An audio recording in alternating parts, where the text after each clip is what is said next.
ang nag-deliver papunta sa bahay nila Pangulong Bongbong Marcos at Speaker Martin Romualdez mag-insert o magpasok ng 100 billion worth of projects sa BICAM.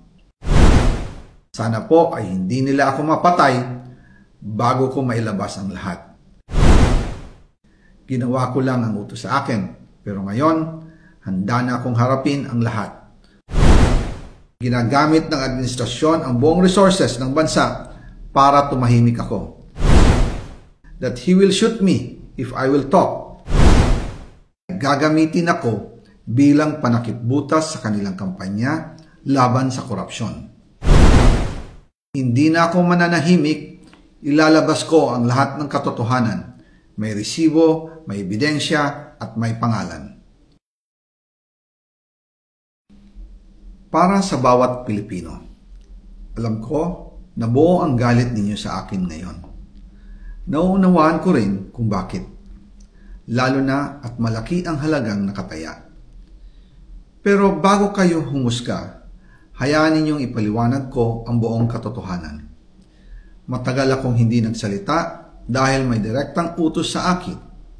Huwag nang bumalik ng Pilipinas at manahimik na lamang. Umalis ako noong July 19, 2025 para sa aking medical check-up. Nakaplanong bumalik pagkatapos ng SONA ni Pangulo.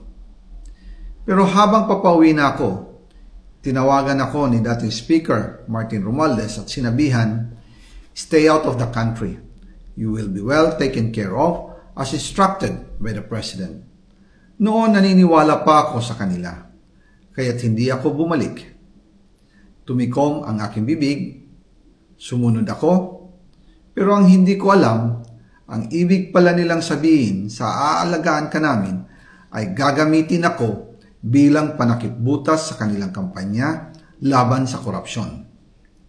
Ginawa nila akong poster boy ng kanilang sariling kasinungalingan. Ngayon, hindi na ako mananahimik, ilalabas ko ang lahat ng katotohanan. May resibo, may ebidensya, at may pangalan. Nagsimula ito nung tumawag si Sekmina Pangandaman sa akin nung nag-umpisa ang BICAM process last year, 2024. Ang sabi niya, katatapos lang ng meeting nila ni Pangulo at may instructions na mag-insert o magpasok ng 100 billion worth of projects sa BICAM. At sinabi pa ni Sekmina, you can confirm with Yusek Adrian Bersamin dahil magkasama sila sa meeting ni Pangulong BBM noong araw na yon.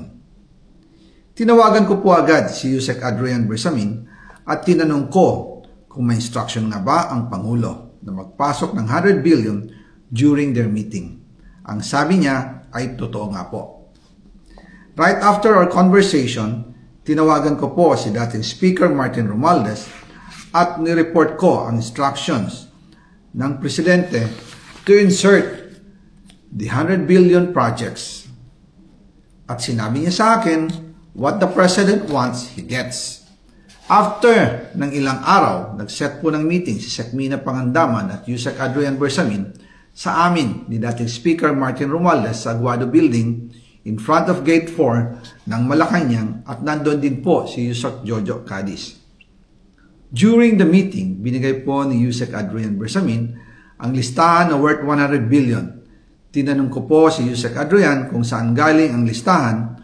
Ang sagot niya, galing kay PBBM mismo at binigay niya ito mula sa brown leather bag.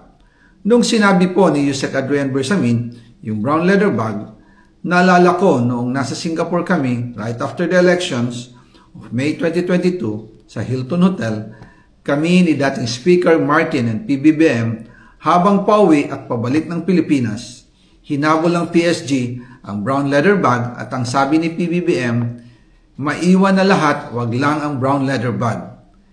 Kaya naniwala ako na utos talaga ito ng Pangulo.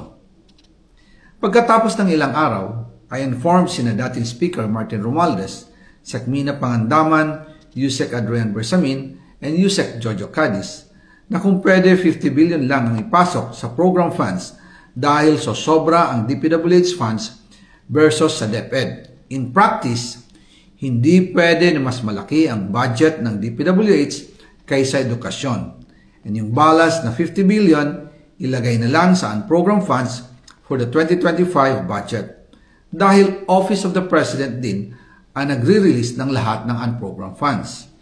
Pagkatapos ng isang araw, tinawagan ako ni Sec Mina at sinabi ang mensahe ng Pangulo. Ipasok ninyo yan dahil pinangako na sa akin ni Speaker Martinian at hindi na pwedeng baguhin.